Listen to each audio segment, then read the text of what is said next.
I never imagined I'd be the guy sharing a story like this. But here I am, blindsided, betrayed, and watching everything I built fall apart. My wife, Lisa, cheated on me with her boss. That alone would have been enough to wreck me. But it didn't stop there. We've been fighting over a $300,000 inheritance. And now she's secretly trying to remove my name from the deed to our home. I honestly don't know what's worse, her affair or her greed. We were married for 10 years. A full decade. Lisa was beautiful, intelligent, and to everyone else we looked like the perfect couple. I thought we had something real. But looking back now, I realize how long I ignored that quiet voice in the back of my mind. That gut feeling that something wasn't right. It started with little things, subtle shifts, and then it all began to unravel. We built a life together, a comfortable home, shared routines, and what I believed was a solid marriage. But then the cracks started to show. At first, they were subtle. Lisa grew distant. She became guarded with her phone, and I started noticing her deleting messages more frequently. I brushed it off, telling myself it was just work stress or exhaustion. But deep down, something didn't feel right. Everything came crashing down the night I came home early from a business trip. I hadn't planned to surprise her. I just missed her and wanted to see the look on her face when I walked through the door. I pulled into the driveway and noticed a car I didn't recognize parked outside. The house was unusually quiet. Normally, Lisa would be waiting by the door with a smile, eager to catch me up on her day. But this time, nothing. Just silence. I had forgotten my key, so I slipped in through the back door. That's when I noticed her purse sitting wide open on the kitchen counter.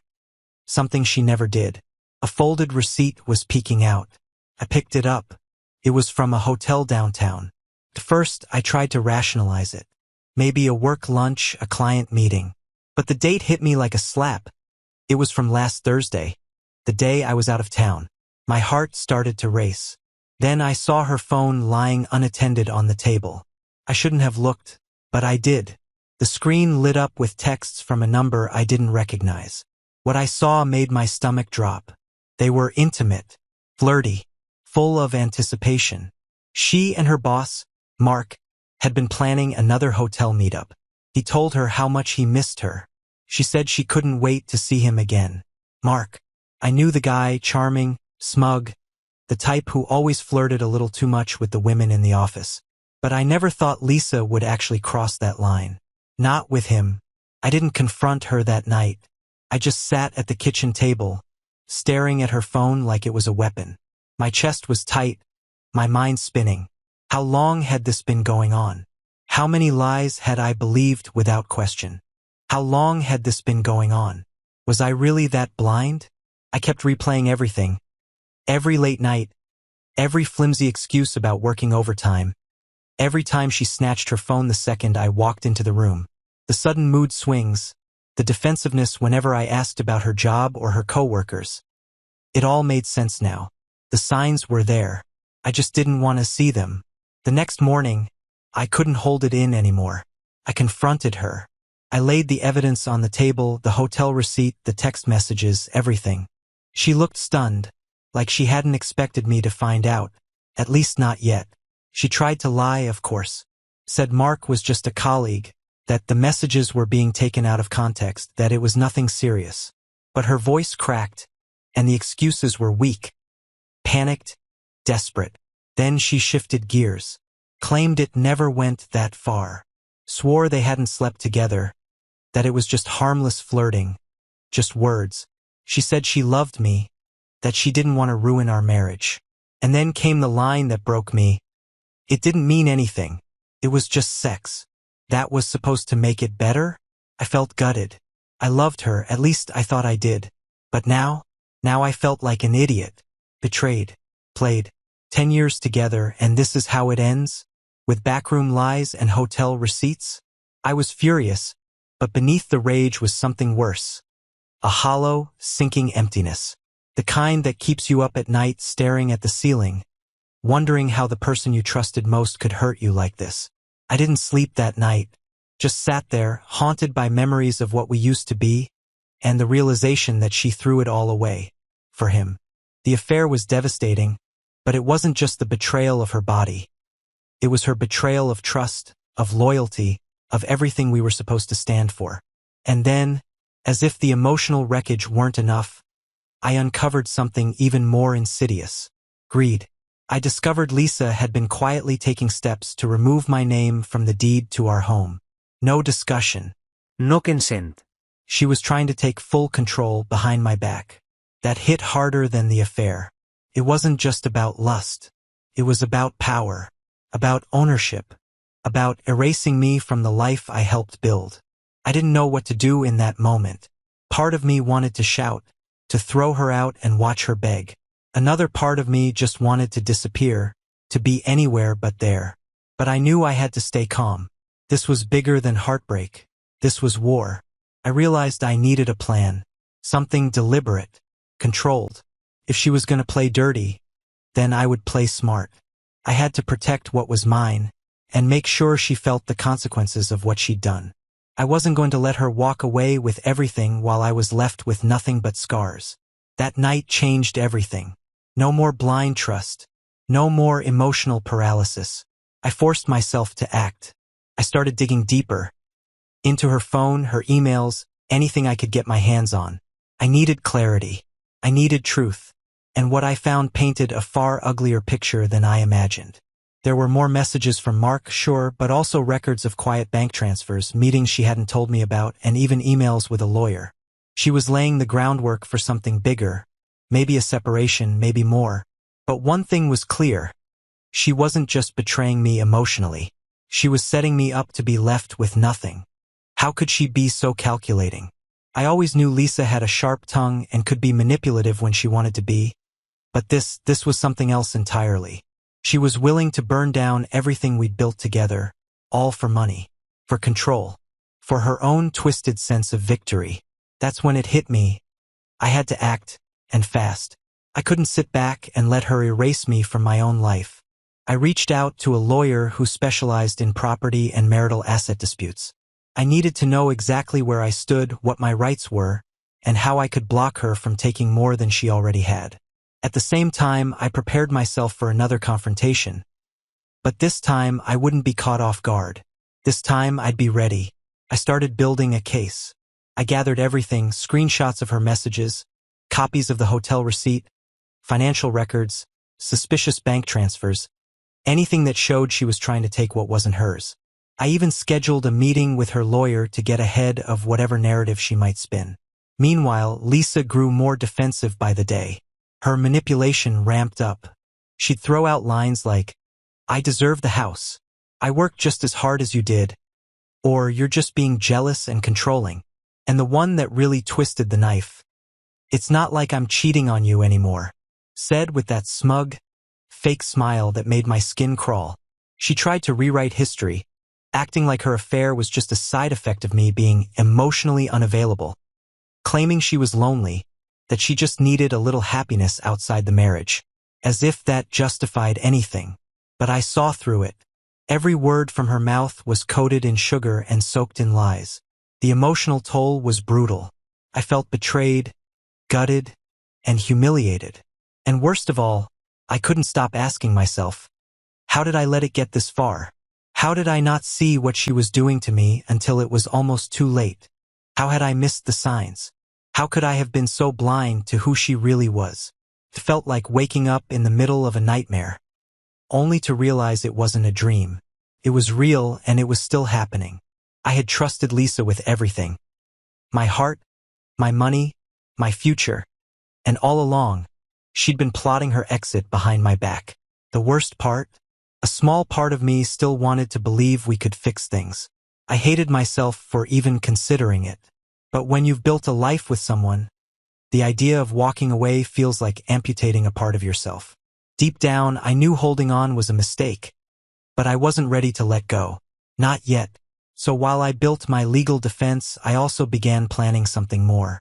Not childish revenge, something smarter, precise, something that would hit her where she felt it most. Her pride, her lies, her greed. She thought she could quietly erase my name from the house deed. She thought I'd just roll over and let her take what was mine. But I was done being the passive one. I had savings and I was ready to spend it, if only to make sure she regretted ever thinking she could outplay me. I hired a private investigator, someone discreet, professional, someone who could dig up everything, hidden accounts, backdoor deals, maybe even another affair. If she had skeletons in her closet, I was going to drag them into the light. It was chaos, legal strategy, emotional wreckage, and the slow, painful truth that the woman I married was nothing like the person standing in front of me now. Lisa wasn't just unfaithful. She was cold, manipulative, and willing to burn everything down for a moment of pleasure and a bigger piece of the pie. I couldn't stop thinking about the inheritance. $300,000 from my grandfather, meant to secure our future. Instead, it had become the fuel for this war. And now I was fighting not just for the money, but for my dignity. She wasn't just trying to take what was already in front of her. She was reaching further, clawing for more behind my back. It was betrayal on top of betrayal, and I felt like I was drowning in it. But one thing was clear, I couldn't let her win. Not without a fight. I was going to take back everything she tried to steal. I was going to make sure she regretted ever thinking she could destroy me. The deeper I dug, the uglier it got. Lisa's greed wasn't just reckless. It was strategic. I started noticing small but telling patterns. She was quietly siphoning money from our joint account, transferring it into an account I'd never even heard of. It was clear now. She was building a financial escape plan while smiling in my face and pretending everything was normal. Then I found something that hit even harder. She'd been secretly consulting a divorce lawyer for months. She had been planning her exit long before I ever found those texts. The affair was just a piece of a larger scheme. She wasn't just betraying me emotionally. She was trying to destroy me financially, leave me with nothing. That's when I knew I couldn't afford to wait. I needed to act, fast and smart. So I made a move I never thought I'd have to make. I hired my own lawyer. His name was Mark, sharp, direct, no nonsense. I walked into his office with a folder full of evidence. Screenshots of the messages, transaction records, copies of forged paperwork, everything I'd gathered. When I laid it out on the table, he didn't even flinch. He told me I had a strong case, especially with the financial deception, and that we could file to contest the deed, maybe even freeze her assets before she could do more damage. Meanwhile, Lisa's behavior was shifting. She wasn't trying to hide her contempt anymore. Her smugness, her dismissive comments, it was like she thought she had already won. But she had no idea what was coming. Things only got worse from there. Lisa became defensive, hostile even. Anytime I brought up the house or questioned her intentions, she'd deny everything with a straight face, then flip the script and accuse me of being paranoid or controlling. I'll never forget one day when she snapped and said, "You're just jealous because I'm finally getting what I deserve.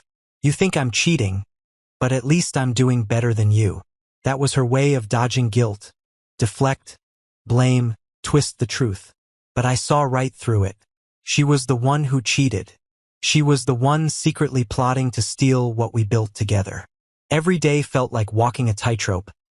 I woke up with a knot in my stomach, knowing she was still scheming, still pretending. I was livid, but beneath the anger was a deep, almost unbearable sense of betrayal.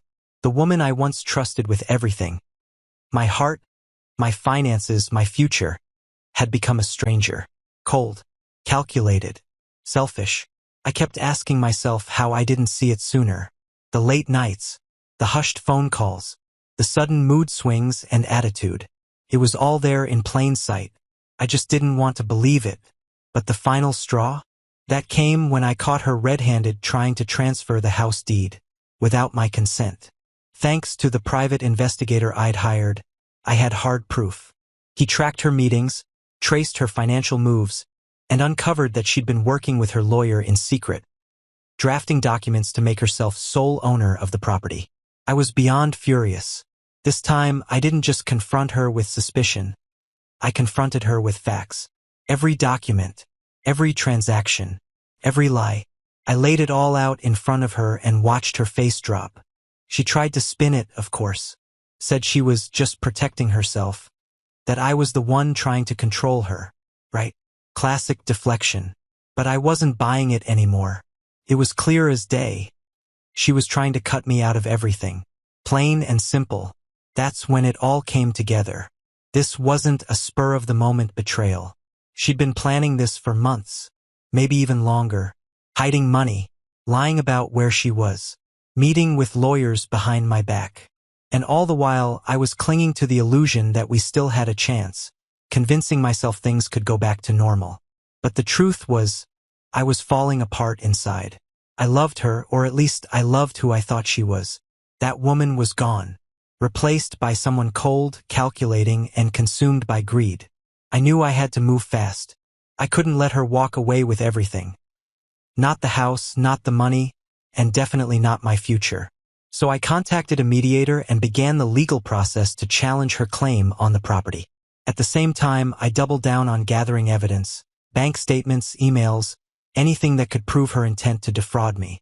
I knew she'd fight back hard, but this time so would I. And I wasn't just looking for justice. I wanted her to feel the weight of what she'd done. I started planning my response carefully. Not reckless revenge, but something precise. Something that would hit where it mattered most. To her ego, her lies, her illusion of control. Emotionally, it was a storm I couldn't escape. Some days it was rage. Other days, just numbness. I'd replay everything in my mind. How I missed the signs, how I put my faith in someone who didn't deserve it, how I trusted her with everything, and she used that trust to destroy me. But somewhere in that chaos, I learned something important. I had to stop trying to save what was already broken. I had to protect myself, and I had to stand up for what was right, even if that meant tearing down the life we'd built together. The life I thought I knew was gone. Shattered. But I wasn't going to let her walk away with my inheritance, or with what little dignity I had left. The battle was only just beginning, and I knew it would be long, ugly, and unforgiving. Still, I was ready. I was done playing nice. I was going to fight for what was mine. As soon as I brought my lawyer into the picture, things escalated quickly. The fight over the house and the money went from tense to explosive almost overnight. Lisa, of course, tried to play the innocent victim. She kept claiming I was paranoid, insecure, jealous. Whenever I questioned her about the deed or the secret accounts, she'd roll her eyes and say things like, "You're blowing this way out of proportion. I haven't done anything wrong." But I knew better. I had the evidence. I had the truth. And I was ready to use both. Then one morning I woke up and she was gone. Her side of the bed was cold. Her phone, for once, was left on the nightstand. Before she had the chance to wipe it clean, I opened it. I needed one final look. And there it was, more messages with Mark. More hotel plans. More lies. That was the moment it finally sank in. She hadn't just been cheating. She'd been planning her exit for months. I wasn't just being left behind. I was being methodically cut out of everything. But she wasn't getting away with it. I called my lawyer and we immediately filed for an emergency injunction. We froze her assets and halted the deed transfer in its tracks. Then I took the next step. I hired a private investigator again, this time with clear instructions. Follow her, document everything, and find out just how far she was willing to go. What he uncovered made my blood run cold. She had been meeting regularly with her attorney, secretly drafting paperwork to transfer full ownership of the house to her name, all without my knowledge or consent. She was laying the groundwork to take everything. The house, the money, my future. But now I had proof, and I had a plan. She was also opening new bank accounts under different names, quietly funneling money into places I wasn't supposed to find. When I uncovered it, I felt sick to my core. All those years of trust, of building a life together. And behind it all, she'd been plotting to strip me of everything. I knew I had to act fast before she finalized anything. So I planned one final confrontation, but this time I was ready. I invited her over, told her there were things we needed to talk about. When she arrived, I laid it all out. Every piece of evidence I had. Bank statements, legal documents, screenshots of messages. All of it. Her eyes widened as she looked through it. I watched the color drain from her face. She tried to deny it at first, of course. Claimed it was all a misunderstanding. But the panic in her eyes gave her away.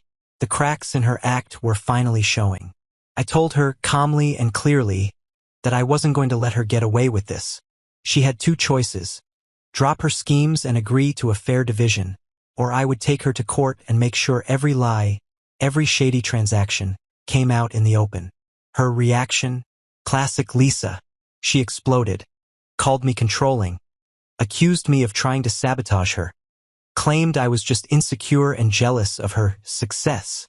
Then, with venom in her voice, she said it. "You're just mad because I'm finally doing better than you. Maybe I should have cheated on you sooner." That was the moment everything shifted. The anger, the betrayal, the grief.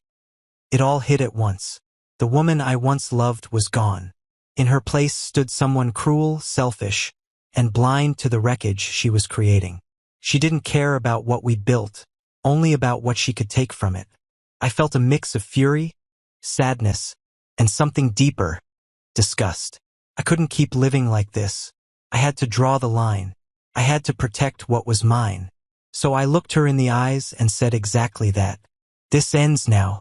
I'm not your victim anymore."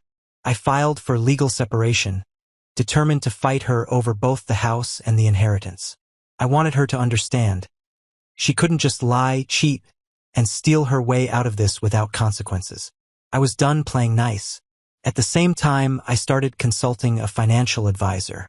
I needed a plan. If she managed to pull off even part of her scheme, I had to be prepared. I had some savings set aside, but I no longer trusted her not to drain everything before the divorce was finalized. The more I uncovered, the angrier I became. She'd been hiding money, fabricating expenses, and even opening bank accounts under false names. Her greed wasn't just about taking the house, it was about controlling everything. My finances, my future, everything I had spent years building. The emotional toll was relentless. I kept revisiting all those moments when I trusted her, believed in us. Now I saw the truth. She had never valued what we had. She was a manipulative, self-serving opportunist willing to destroy everything for her own gain. Yes, I'd been naive, but I refused to be a victim. I was prepared to fight tooth and nail for what was rightfully mine, even if it meant dismantling the life I once thought was secure. The legal war was only just beginning, and I knew it would be long and brutal. But I had no choice. She wasn't going to get away with this without a fight, and without paying a price. As the court date drew closer, Lisa's behavior spiraled further. She started lashing out, throwing wild accusations, trying to cast me as the villain. She claimed I was controlling, abusive. She tried to rewrite the entire narrative to make herself look like the victim. But I had the facts, the records, the truth, and I was ready to expose it all. Every lie, every betrayal. She would scream at me during our legal meetings, hurl insults, and accuse me of being jealous of her success. As if her affair and deception were something to be proud of. I stayed composed, but inside, I was seething. Each lie she told, each insult she spat, stoked the fire of betrayal and rage within me. I couldn't understand how someone I once loved so deeply could become so vicious, so willing to destroy everything for her own selfish gain. But while she played her games, I focused on the fight. My lawyer filed the necessary motions, contesting her fraudulent claim on the house and petitioning the court to freeze her assets. I also brought in a forensic accountant to go through her finances with a fine-toothed comb. What we uncovered was shocking. She had been siphoning money into offshore accounts, hiding funds through shell companies, and creating a financial paper trail that pointed to deliberate fraud. This wasn't just a betrayal, it was a calculated attack on my future. She wanted to bleed me dry and walk away with a fortune. That's when I realized, if I wanted to protect what was mine, I had to bring her entire scheme into the light. The day of the court hearing was tense. Lisa strutted in with her usual smug expression, trying to play the innocent victim. But when the judge began asking questions about her finances, her mask slipped. She grew defensive, agitated. Lied Utrecht. Claimed ignorance about the transfers. Pretended she didn't remember signing the documents we discovered. But I came armed with proof. I submitted screenshots, financial statements, and even testimony from mutual friends who had seen her meeting with her lawyer in secret. The evidence was overwhelming. The judge saw right through her act. Her assets were frozen on the spot, and she was ordered to hand over all financial documentation. The court also blocked her attempt to transfer ownership of the house, at least until a full review could be conducted. For the first time, I saw the panic in her eyes. She knew the tide was turning. That night, I sat alone in the house, drained, but with a quiet sense of relief. For the first time in months, it felt like I had a grip on the chaos. I knew Lisa wasn't done. She was likely already scheming her next move, looking for loopholes, trying to bend the court orders in her favor. But I didn't care. I had fought hard, and for once I felt like I was starting to win. Still, the weight of betrayal lingered. It's a special kind of heartbreak. Watching someone you once trusted with your whole life turn into a liar, a manipulator, a thief. The woman I once called my partner had become the enemy. And now I had to face the truth I'd been avoiding. I couldn't stay married to her, not after all this. It was time to move on. I began packing a few things, preparing myself mentally and emotionally for the divorce ahead. It wasn't just about dividing assets or signing papers. It was about walking away from a life I'd built and a person I thought I knew. I reached out to close friends and family, finally opening up about everything. I needed their support not just in court but in healing, because this wasn't just a legal battle. It was emotional warfare, and it was lonely. I'd lost a lot: time, trust, peace, but I hadn't lost myself, and I wasn't going to let her take anything more. I was done playing the victim. Now every day feels like a battlefield, but I've learned something valuable through all this. Never trust blindly. When someone shows you who they really are, believe them the first time. Lisa's affair and her greed didn't just break my heart. They revealed her true nature. I only wish I'd seen it sooner. But I see it now, and I'm standing my ground. She won't steal what's left of my life. I've got a long road ahead, and a lot to rebuild. But I'll come out of this stronger, smarter, and far more guarded. The damage she caused won't define me. It will refine me, because the fight might not be over. But neither am I.